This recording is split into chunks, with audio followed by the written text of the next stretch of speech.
Hello everyone. I know you're here to use this video to help you sleep better, and I'm here to help you do just that. All you need to do is listen and relax. Before we begin, you can comment below and let me know where you're watching from. What time is it now? Don't forget to like and subscribe to the channel to hear the next episodes. Now just relax. A little on campus at a public university in a small college town, it's a pretty quiet existence. But I like the peace, and I'm really bothered by too much general excitement. My roommate and I usually just spend our time watching Netflix and eating microwave macaroni in our dorm. Typical college stuff. I don't really do much on campus, save for the occasional walk at night to our school's computer lab. Most days are generally pretty uneventful for me, with the exception of today. My roommate and I drink a lot of water, so we have to buy a couple of cases every few weeks. I decided to go to Walmart to pick up our refill, and he stayed behind to finish some homework. I left around 8 o'clock and drove into town to run a few errands before stopping at Walmart. I don't know what it is about that place, but I dread going there. Something just isn't right with the type of people who hang out at Walmart in the middle of the night.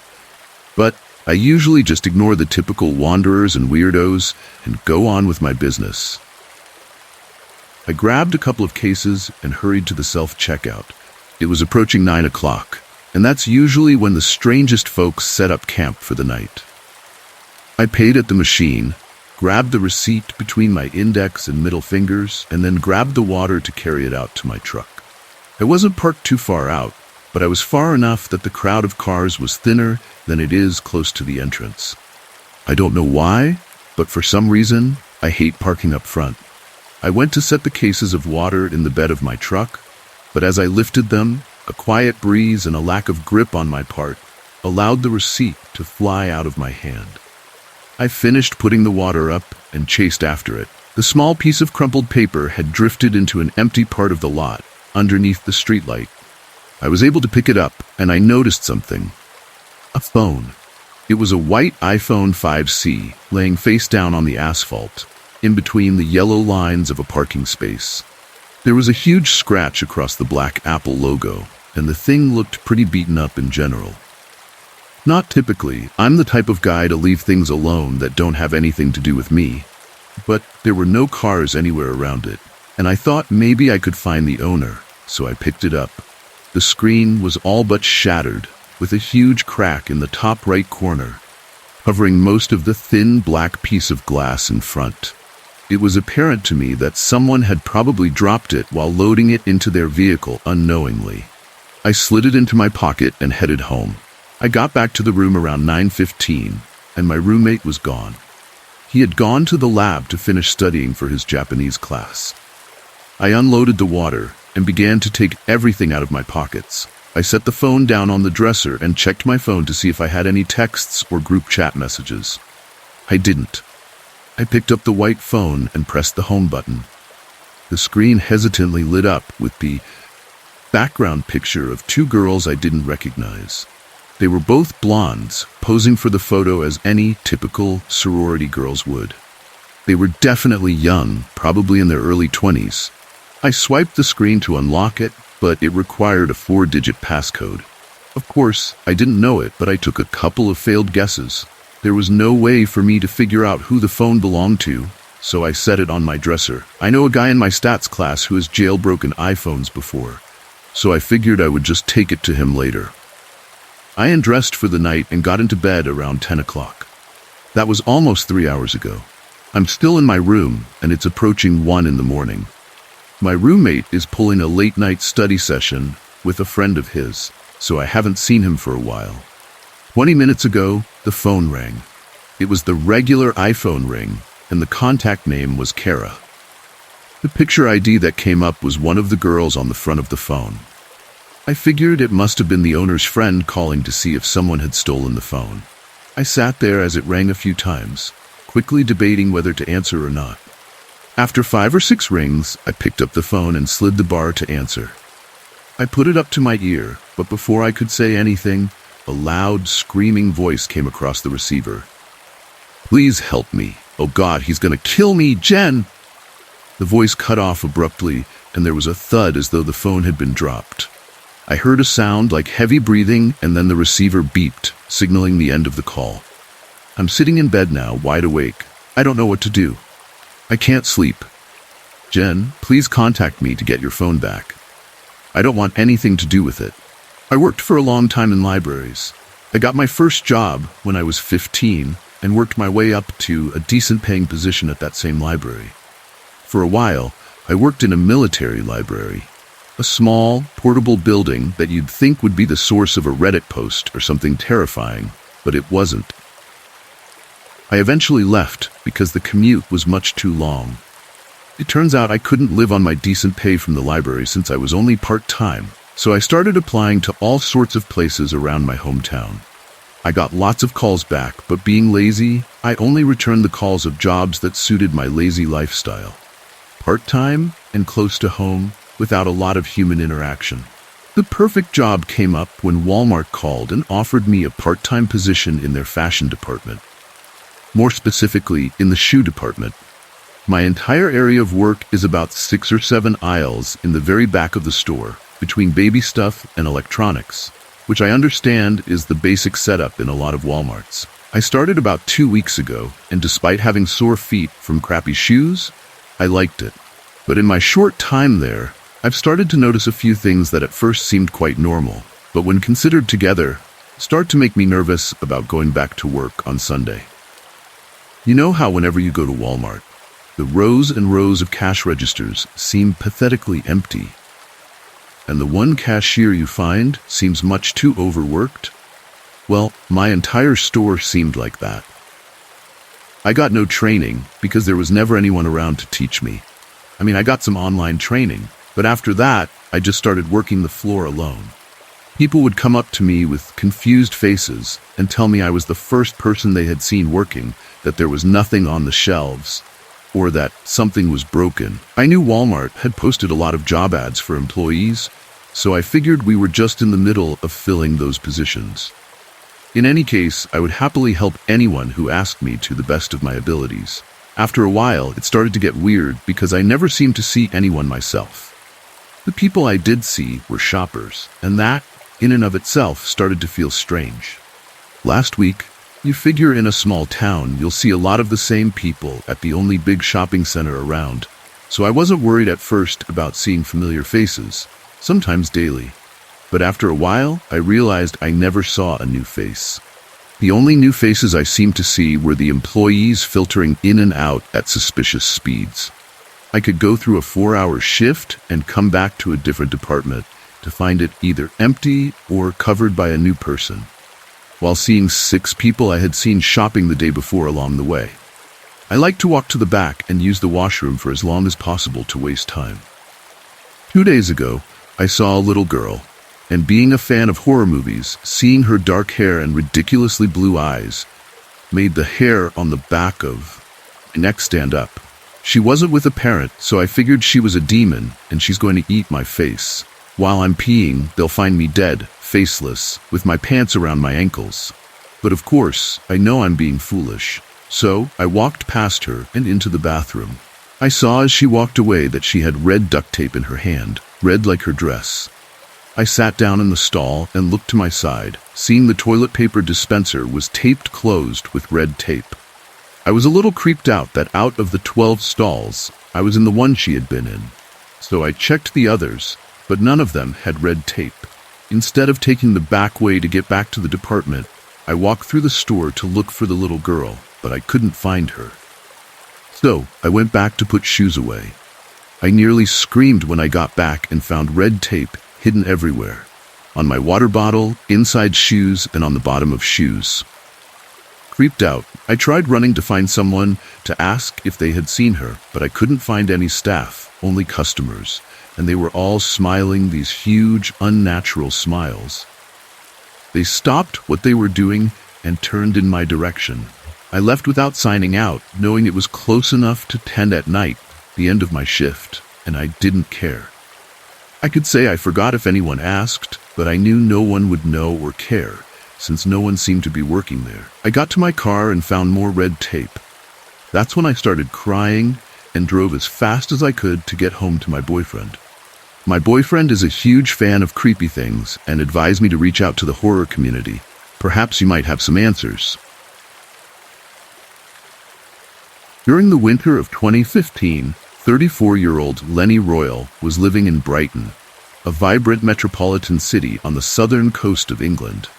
Lenny was originally from New York City, but after falling in love with an Englishman more than a decade ago, he had been splitting his time between Britain and America while pursuing his lifelong passion for hairstyling.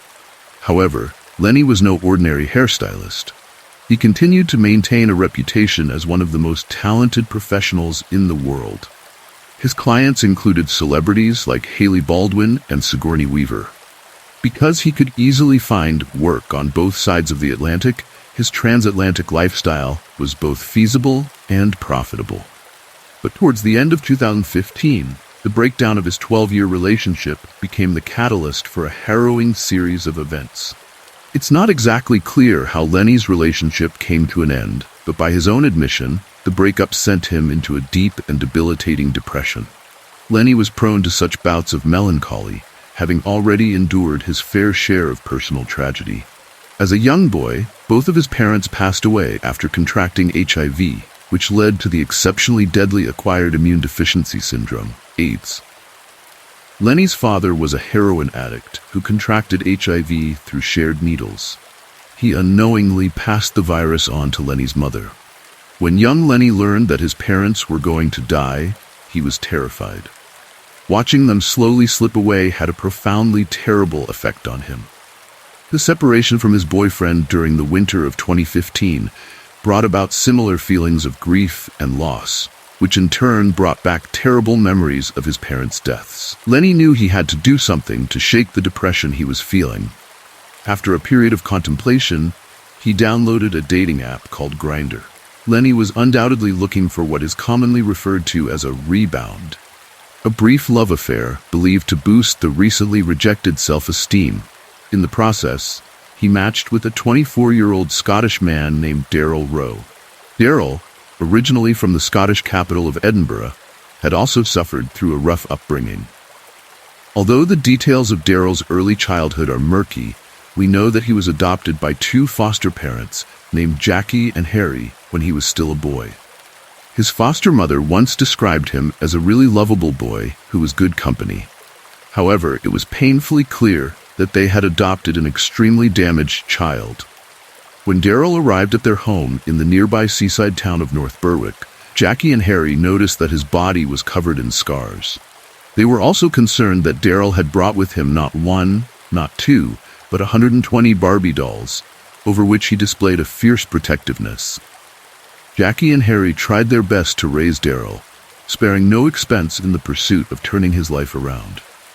However, when Daryl entered his early 20s, he suddenly announced that he was leaving Edinburgh and moving all the way down to Brighton, England.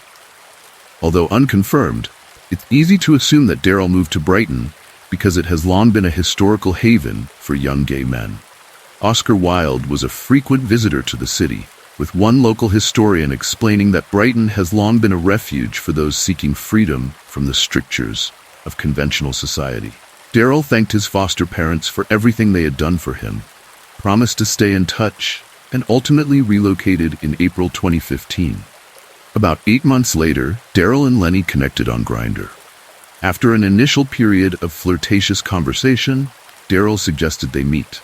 At first, the idea of meeting excited Lenny. Daryl was 10 years younger than him, and knowing that he could attract someone so young and handsome made the older Lenny feel much better about his recently dissolved relationship.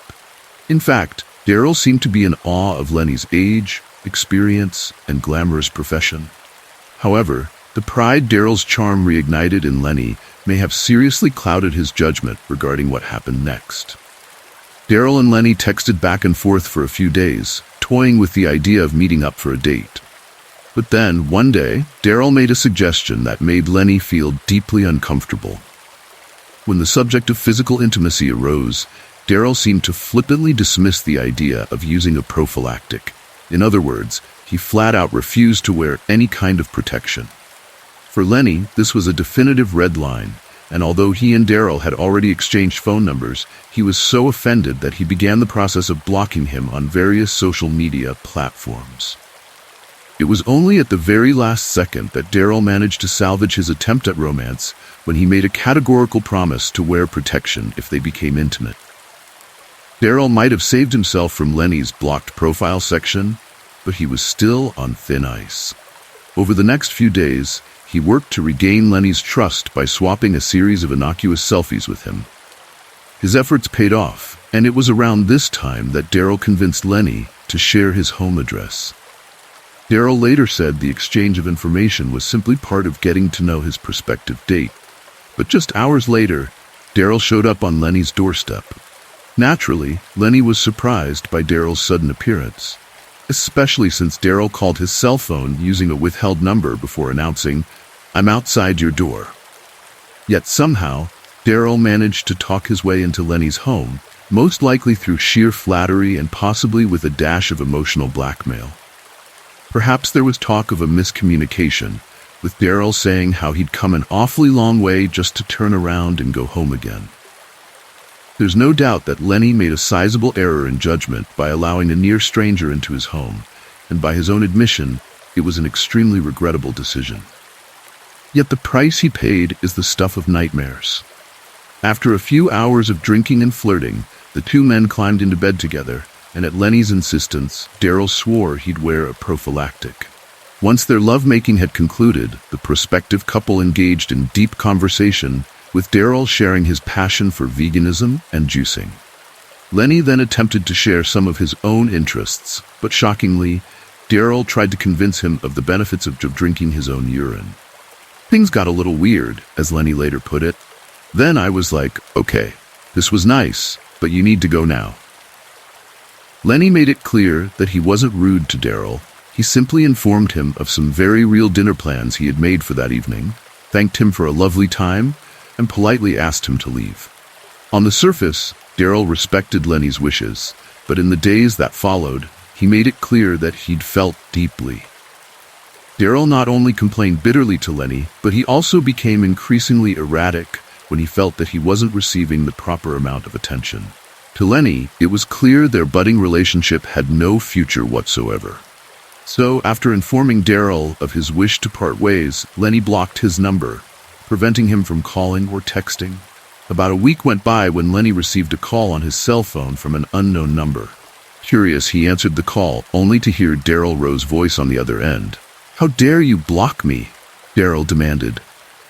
"You honestly think that you can get rid of me so easily? You'll never get rid of me, ever. You're going to burn, Lenny. You're going to burn." Once it became clear that the sole purpose of the call was to unleash a torrent of abuse, Lenny Royal ended the call and blocked the number. He believed it was nothing more than the work of a bitter former lover lashing out in spite.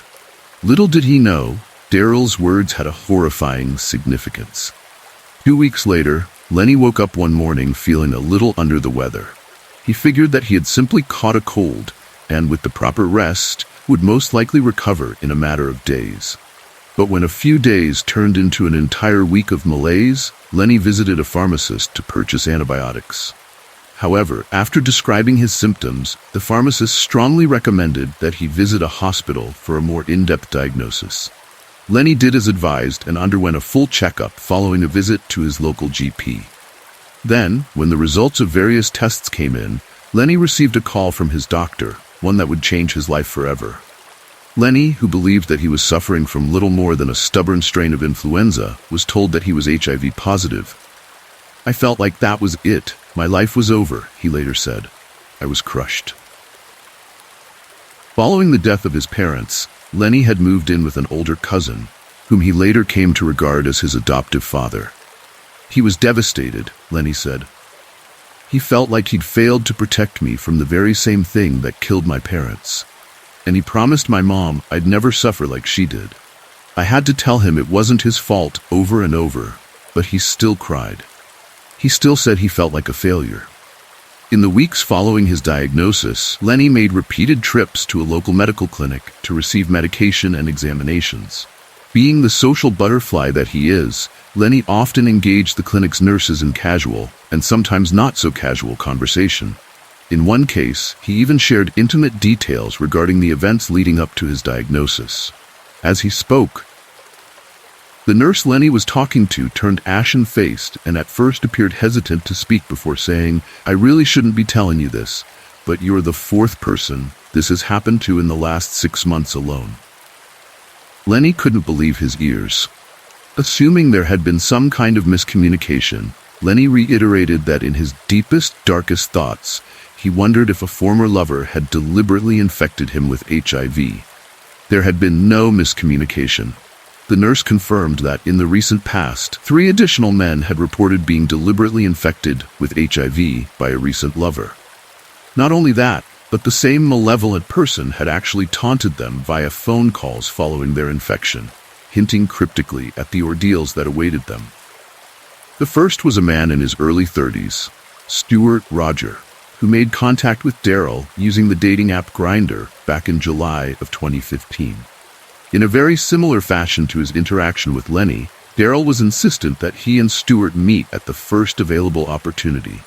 He insisted that Stuart stop by his Brighton apartment, and when he did so, Stuart found the front door open and unlocked. "Just come on in," Daryl said via text message. "I'm waiting for you." Shortly after Stuart's arrival, he and Daryl became intimate, and as far as Stuart knew, Daryl had worn the appropriate protection. However, once their intimacy had concluded, Stuart noticed that a prophylactic device had been removed from its packet, yet appeared completely unused. Concerned that Daryl had somehow deceived him, Stuart sought assurance that the prophylactic had been employed. Daryl flippantly dismissed his concerns by asking, "Are you one of these paranoid people?" "Yes, I wore protection, so chill out." Once sufficiently reassured that Daryl had complied with his wishes, Stuart attempted to engage his new lover in conversation.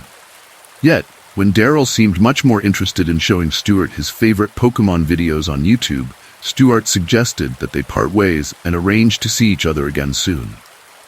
Again, Daryl seemed to take the polite dismissal in stride, but not long after Stuart's departure, he called him on his cell phone.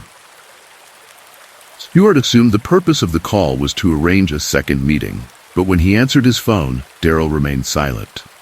Stuart asked if he was okay, but again, Daryl chose to stay silent until he eventually ended the call without saying a word. Having demonstrated himself unsuitable for a mature relationship, Stuart opted for no further contact with Daryl. The increasingly erratic Daryl continued to reach out, but just 8 days later, Stuart received a flurry of text messages from an unrecognized cell number. "You're a revolting jackass," one message read. "Ha! I'd taken the protection off." Stuart was stunned, but he didn't understand the message's true significance until a few weeks later when he began to feel gravely ill. The second of Daryl's more recent victims was a man named Peter, who matched with the young Scotsman after realizing they frequented the same gym. He was a good-looking guy, Peter later said. He was also very charming at first, but that all changed very quickly.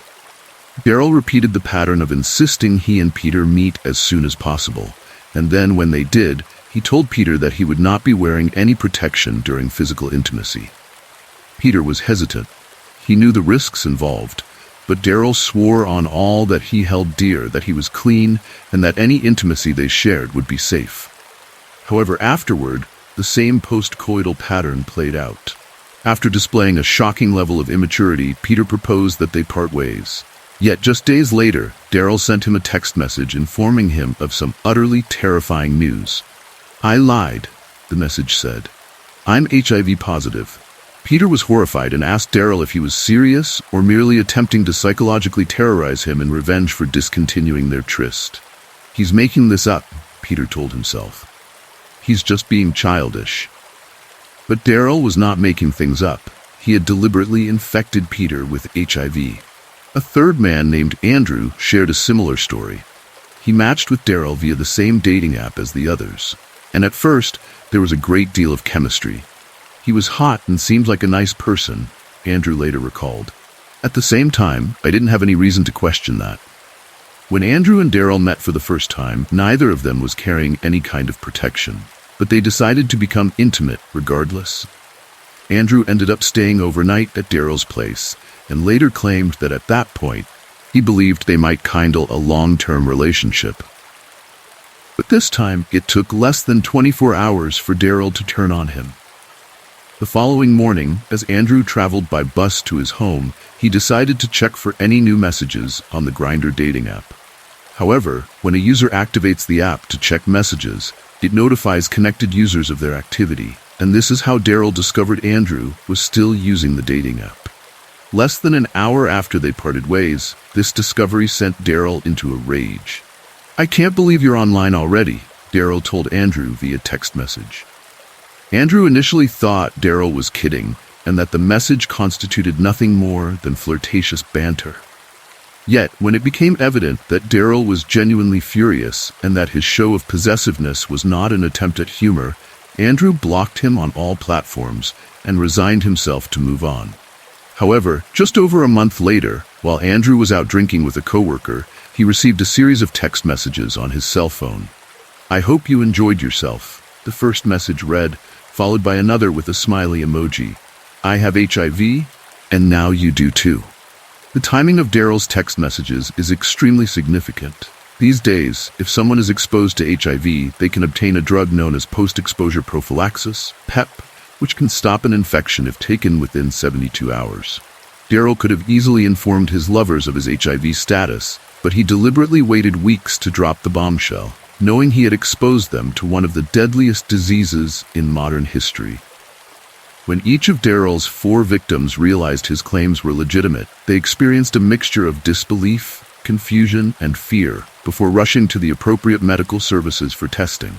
In some cases, the wait was just 24 hours, but every second of gnawing uncertainty was nothing short of psychological torture.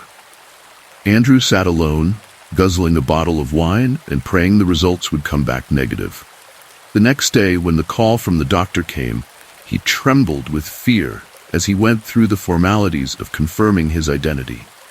Andrew had almost resigned himself to the prospect of living out what little time he had left as an HIV carrier, eventually suffering from AIDS. But once the security formalities were out of the way, the doctor told Andrew that his test results were negative.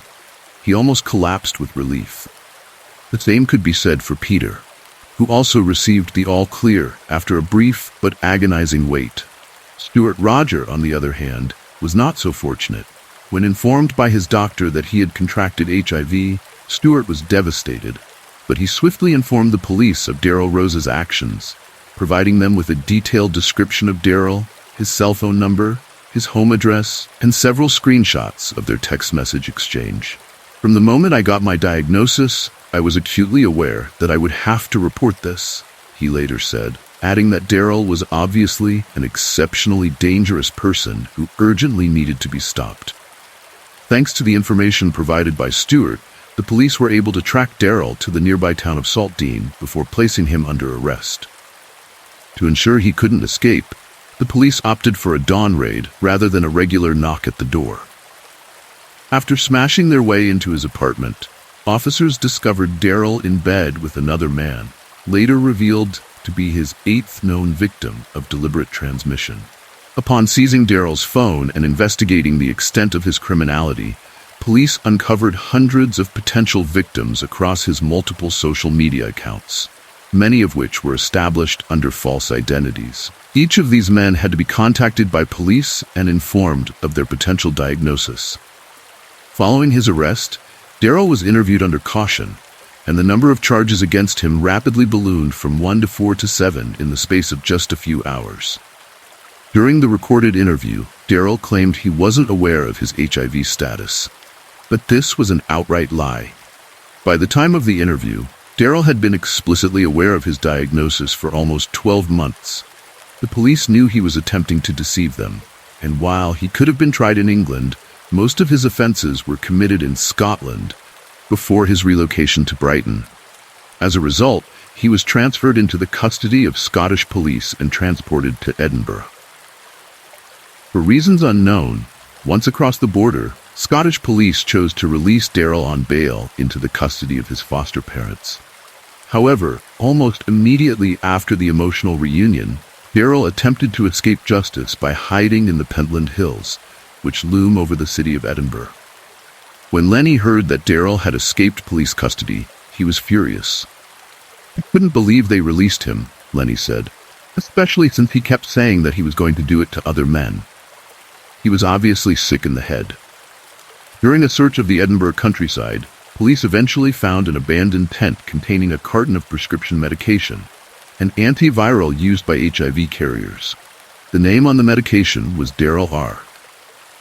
Police already suspected Daryl was hiding in the Pentland Hills, but what was particularly alarming was that all the pills remained untouched in their blister packets. The medicine's purpose was to make his infection less contagious, and by refusing to take it, Daryl's intention to recommence the infection of others was chillingly clear. By November of 2016, the hunt for Daryl Rowe had entered its 11th month, and around 25 additional victims had come forward to report physical interactions with him. Naturally, the police focused their searches around the cities of Brighton and Edinburgh. However, little did they know, Daryl had made his way to Newcastle using the pseudonym Gary Cole. Daryl attempted to keep a low profile but continued to use dating apps to infect additional victims, the first of whom was a man named Tom. "It's always been nearly impossible for me to approach a man," Tom later confessed. "I guess that's probably why I've been quite gullible." Daryl managed to convince Tom that he was in love with him and ended up spending a total of 3 months living under Tom's roof, completely rent-free. He said that I had nice eyes and that he liked older men. "I was very flattered," Tom admitted. "I might have fallen in love with the guy, but Daryl's behavior soon shifted from charming and thoughtful to manipulative and malevolent. Let's just say that he was able to control me in a way I won't ever allow again," said Tom. Meanwhile, police forces in both Scotland and England were busy scouring the internet for any trace of Daryl Rowe. Their search led them to an escort website where a detective noticed stark similarities between the body of an advertised subject and Daryl's. They also had a cell phone number connected to it, and when police triangulated its signal, it was determined to be in the home of Daryl's unsuspecting lover, Tom.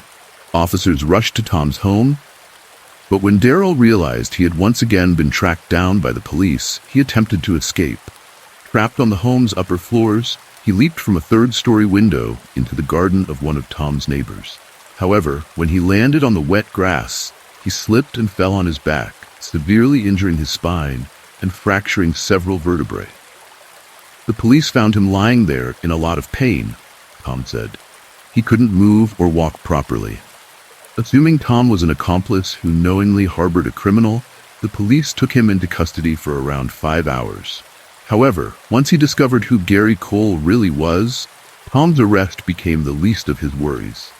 Thankfully, the police issued him a 30-minute HIV test, and he breathed a sigh of relief when the results came back negative. "That was obviously good news," Tom said, "but I didn't really feel any better. I felt used." As Daryl was brought to trial, it marked a watershed moment in British legal history.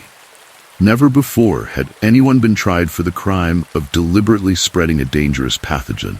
After viewing a catalogue of damning evidence, including the texts in which he taunted his victims, a jury of his peers found Daryl guilty on 5 counts of causing grievous bodily harm and 5 counts of attempted grievous bodily harm. The presiding judge then sentenced him to life in prison, telling Daryl, "You waged a determined and hateful campaign of violence. The messages you sent make it crystal clear you knew exactly what you were doing.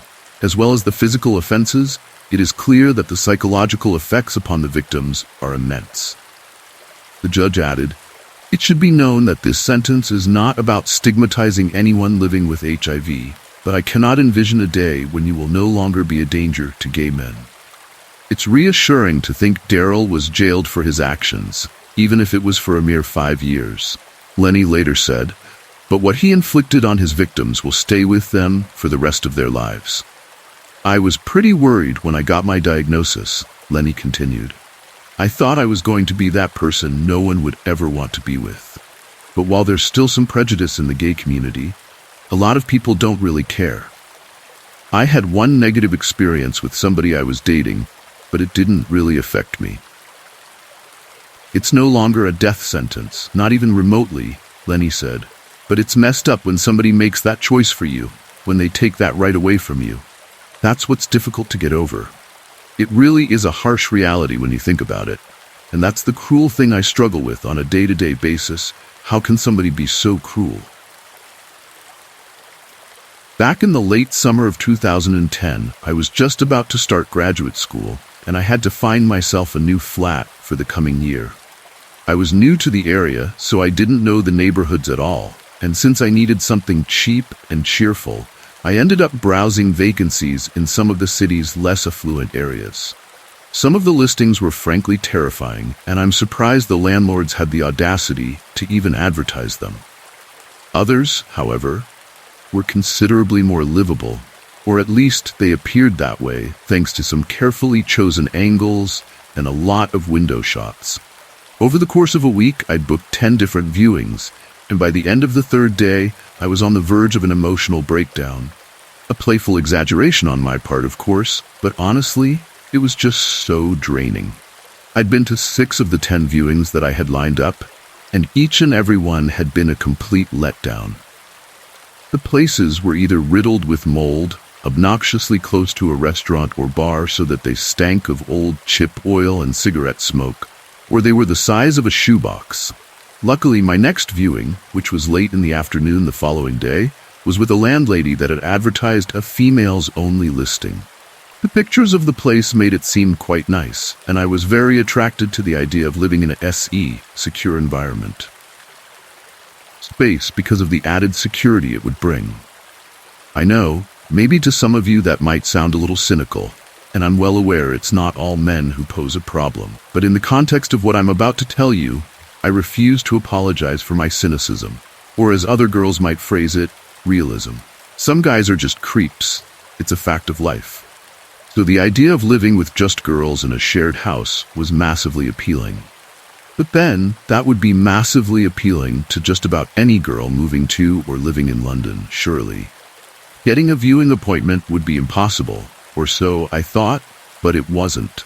I got one within a few days, which I thought was me getting lucky, but really, that should have been my first red flag. I was just way too optimistic to see it.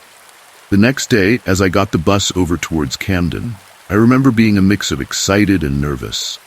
I had so much faith in the place and had texted with the landlady, a woman named Jan, so I was confident that it was going to be a decent place.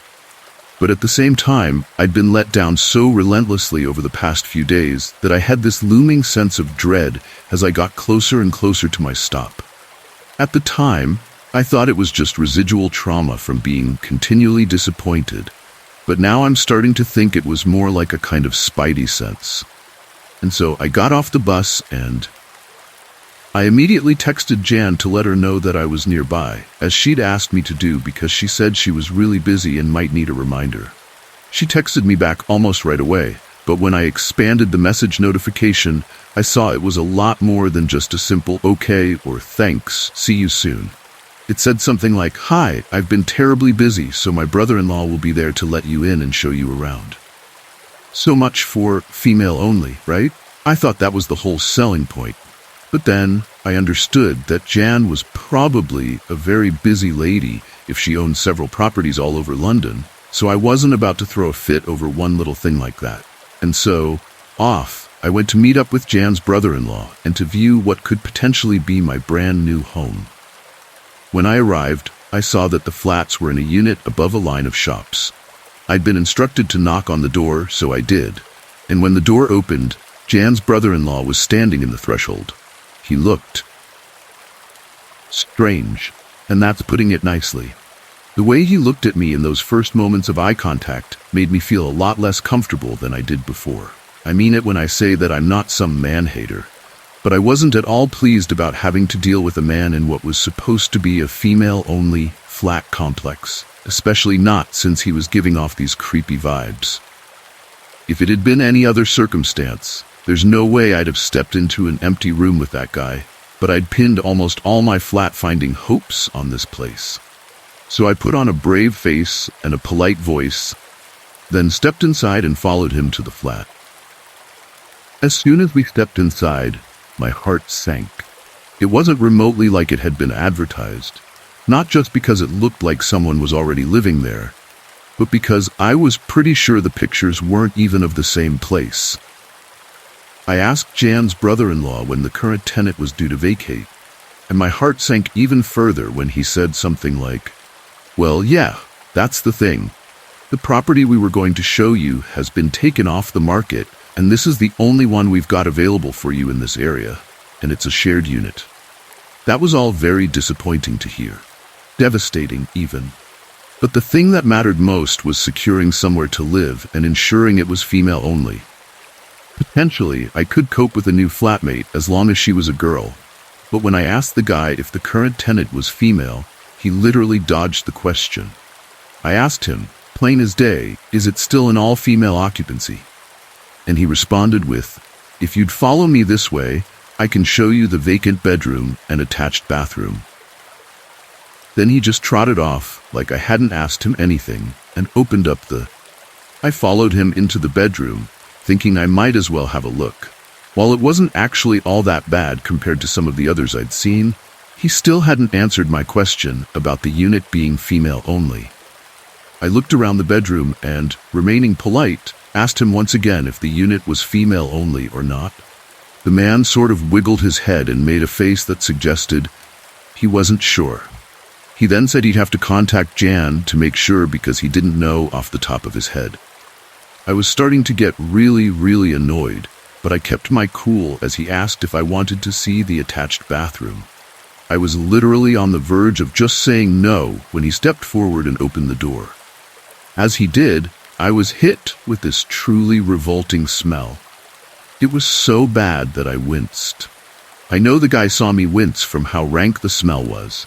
So when I said, "No thanks, I think I'd like to have another look at the kitchen," I'm pretty sure he knew I was lying, unless he really was as stupid as he looked. Honestly, I just wanted to get away from the smell, and I didn't care at all what the kitchen looked like when the bathroom bloody stank. I was actually just going to walk towards the front door and see myself out after a brief and very passive-aggressive word of thanks. But then as I walked, something clicked about all the stuff that was left around the flat. By that point in my life, I had lived with girls and only girls. Even from when I was a kid, my dad wasn't around, and it was just me, my sister, and my mom. Then when I left for uni, I only lived with girls there too. Not to be too crass, but I knew what boys' bedrooms looked like. And that's what clicked in my head as I walked through the flat. It looked like a man lived there. And of course, I knew that it was a man living there, because the guy wouldn't answer my bloody question. But it seemed like a certain type of man lived there. This is where I made a huge error in judgment. I put it down to the continual disappointment and the stress of thinking that I was going to be forced to pick some absolute crap house to be miserable in for the next year plus. But when I realized that it wasn't just any old man living there, but the one currently showing me around, everything started to fall into place. I got out my phone and called Jan's number. As the guy followed me out of the bedroom, his phone started to ring in his pocket. I wasn't supposed to have his number, was I? He was just supposed to be meeting me there. So hearing the phone that Jan had been texting from start ringing in his pocket confirmed all my worst suspicions about this man. And he knew it too. He knew I'd figured it out, and I wish I'd been wearing a bloody GoPro. Because the look on his face was one I wish I had framed as a picture hanging in my bathroom. I think that's what did it, how I sort of, sensed his weakness. I had caught some absolute waste of a man trying to trick desperate girls into living in a spare room he looked like he built himself, with some really dodgy plumbing too, by the smell of things. Red-handed. That was the phrase that came to my mind in the moment. Red bloody-handed. And I'd be damned if I was about to let him live it down. I remember trying to think of something witty to say, but all I could think of was to ask him the exact question on my mind, I suppose as a way to humiliate him. So I started asking, "Were you trying to trick young girls into living with you?" His face turned as red as a tomato, but he still tried denying it. The indignation I felt from his denial only spurred me on. I started telling him how pathetic he was, what a pervert he was, and how he was probably on the sex offenders registry. I gave him both barrels, as they say, didn't hold back in the slightest. But I forgot the golden rule when dealing with men. They're bigger, they're stronger, and the mental midgets among them are only one piece of wounded pride away from using that to their advantage. I saw the moment I pushed him over the edge. It really was like that meme, and it was in that moment she knew she effed up. He stopped talking, gave up on denying everything, and then started marching towards me with this wild look in his eyes. I knew he was going to go for me. I got a head start running down the corridor toward the block's entrance, but he was just too fast. I almost made it to the door and had my hand on the latch when I felt something tugging on my hair.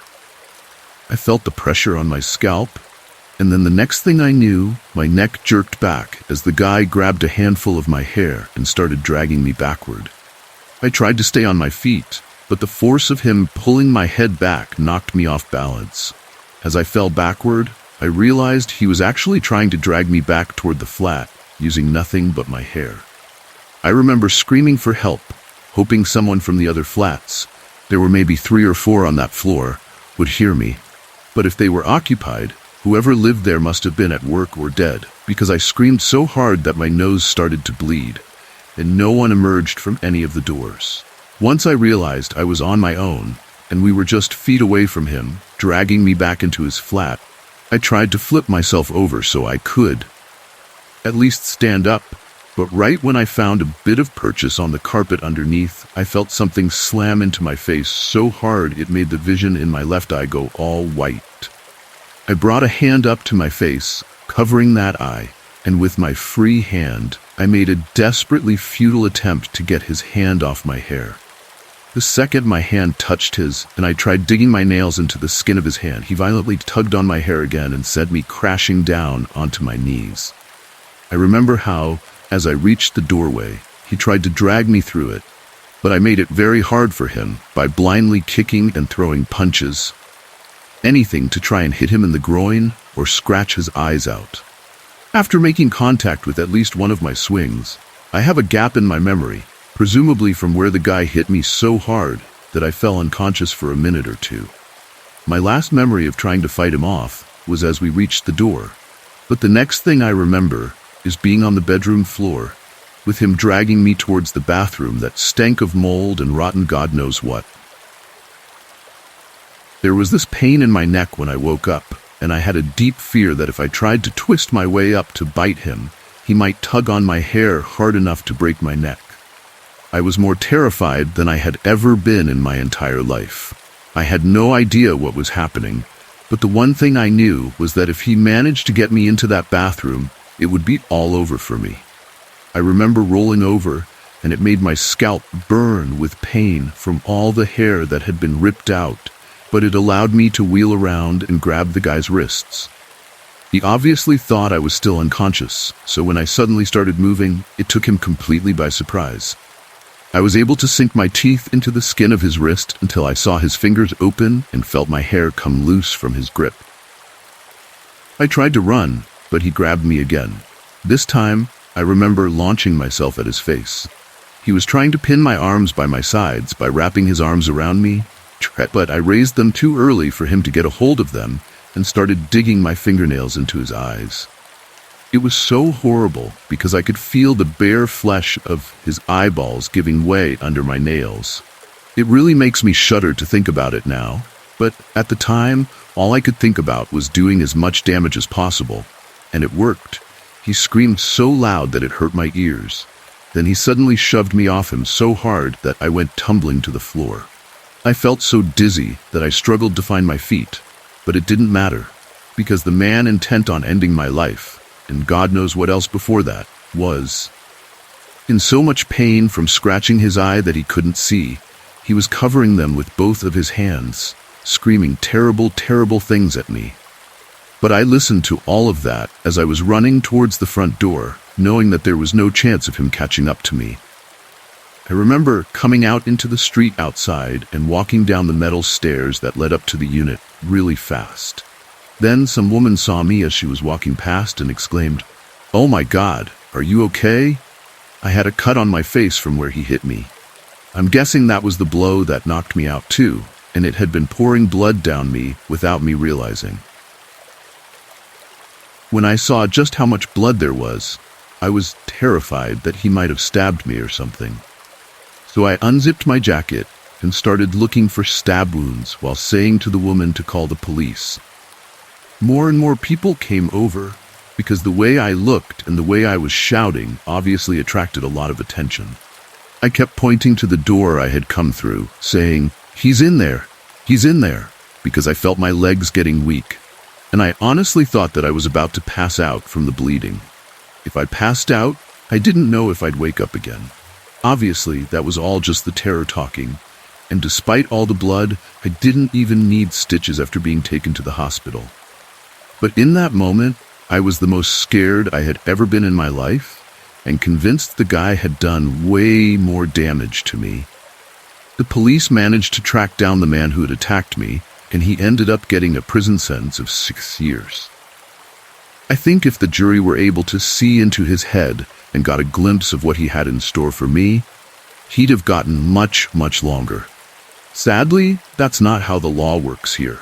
And as much as I have my own trauma as a result of what happened, my worst fear is that he'll get his chance to do it again sooner rather than later.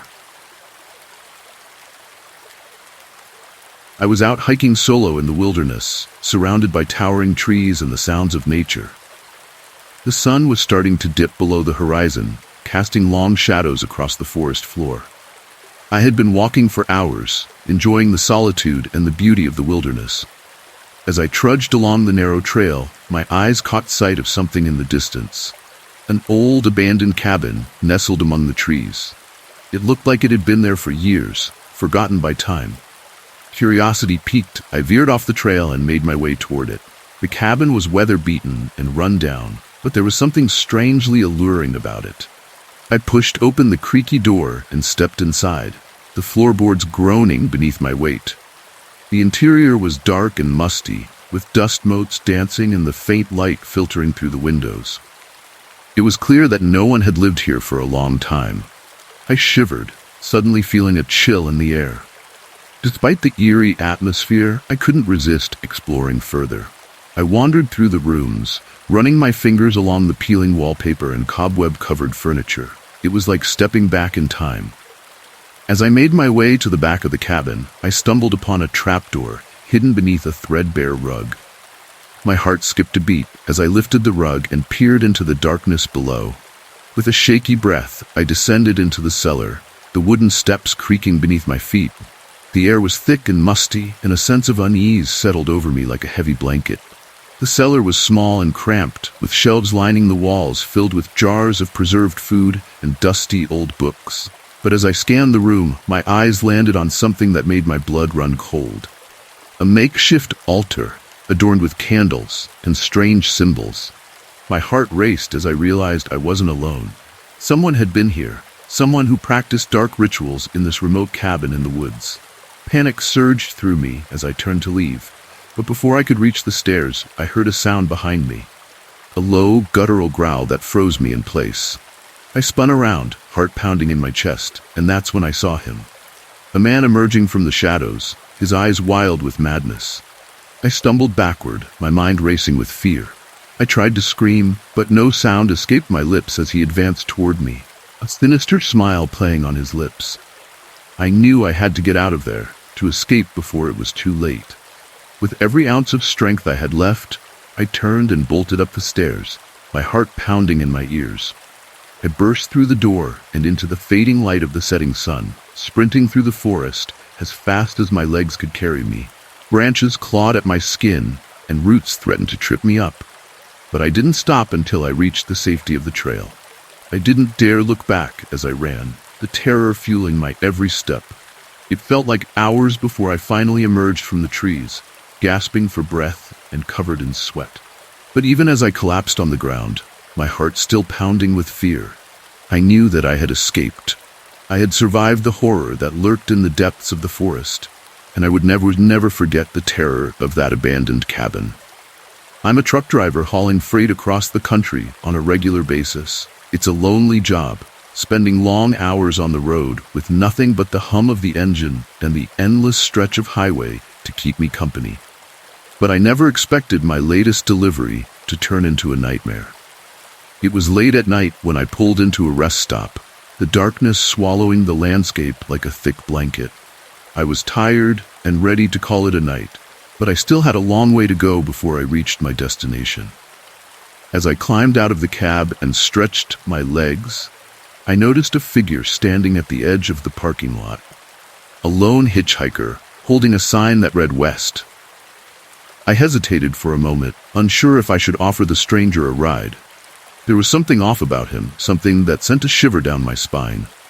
But before I could make up my mind, the hitchhiker approached me, his eyes gleaming in the darkness. He was tall and gaunt, with a wild look about him that made my skin crawl. He asked for a ride, his voice low and raspy. I tried to refuse, to tell him that I couldn't take passengers, but he wouldn't take no for an answer. Reluctantly, I agreed to give him a lift, hoping to shake off the feeling of unease that had settled over me. But as he climbed into the cab and settled into the passenger seat, I couldn't shake the feeling that something was terribly wrong. As we drove down the deserted highway, the hitchhiker grew increasingly agitated, his movements jerky and erratic. He kept glancing out the window as if he were expecting something or someone to appear out of the darkness. I tried to make small talk to keep the atmosphere light and friendly, but the hitchhiker didn't seem interested in conversation. He just stared straight ahead, his eyes fixed on the road with an intensity that sent chills down my spine. And then, just when I thought things couldn't get any worse, he pulled a knife from his pocket and pressed it against my throat. Panic surged through me as I realized that I was in mortal danger. He demanded that I pull over, his voice low and menacing.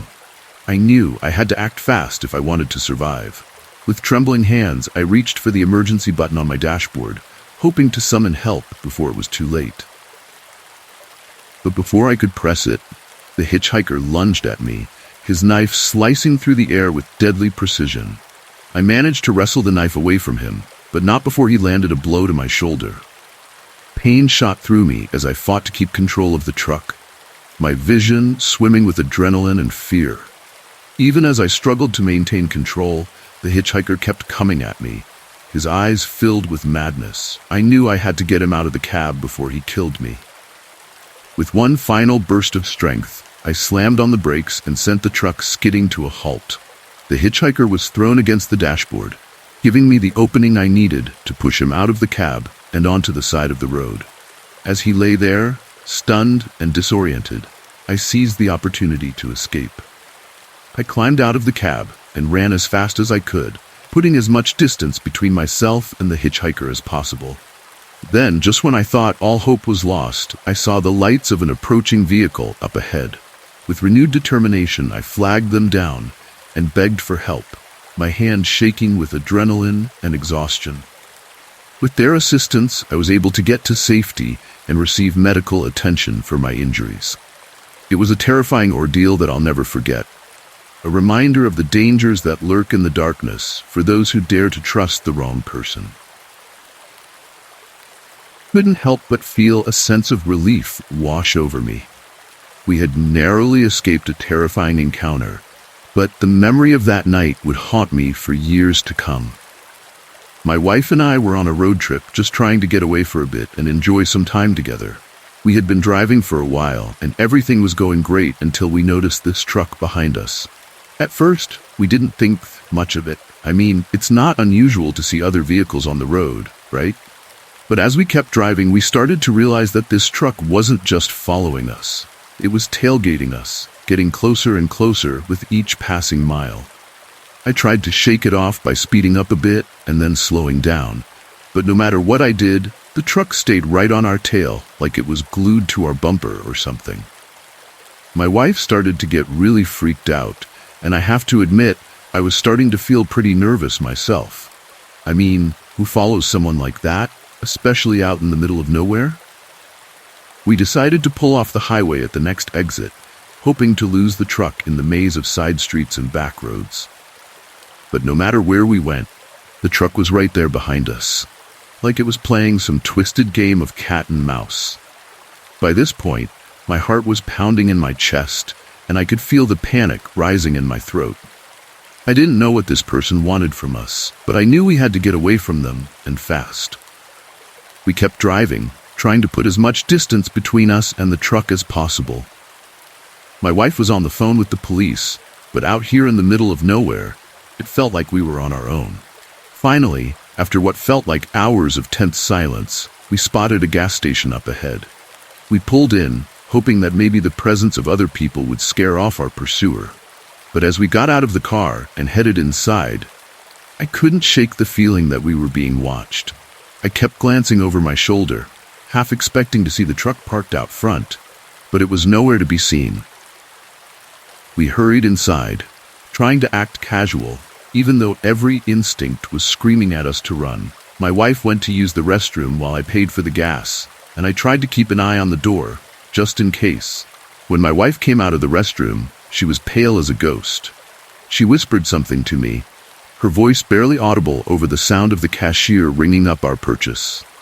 I felt a chill run down my spine as I realized what she was saying. The truck was parked outside, waiting for us. We were trapped, with nowhere to run and no one to help us. I quickly paid for the gas and grabbed my wife's hand, pulling her towards the door. We had to get out of there before whoever was in that truck caught up to us. We burst out of the gas station and ran to our car, throwing ourselves inside and slamming the door shut behind us. I started the engine and peeled out of the parking lot, not caring about the screeching tires or the startled looks of the people inside. As we sped away from the gas station, I glanced in the rearview mirror and saw the truck pulling out onto the road behind us, its headlights shining like the eyes of some predatory beast. But this time, we weren't going to let it catch us. We drove faster than we ever had before, pushing our car to its limits as we raced towards the safety of the nearest town. Finally, after what felt like an eternity of terror, we saw the lights of civilization up ahead. We pulled into the town, breathing a sigh of relief as we left our pursuer behind us. We called the police as soon as we arrived, reporting the truck and giving them as much information as we could. But by the time they arrived at the gas station, the truck was long gone, disappearing into the night like it had never been there at all. We never did find out who was driving that truck or what they wanted from us. But one thing's for sure, we'll never forget the terror of being followed, hunted like animals on the open road, and we'll never take another road trip without looking over our shoulders, wondering if our pursuer is still out there, waiting for us to let our guard down.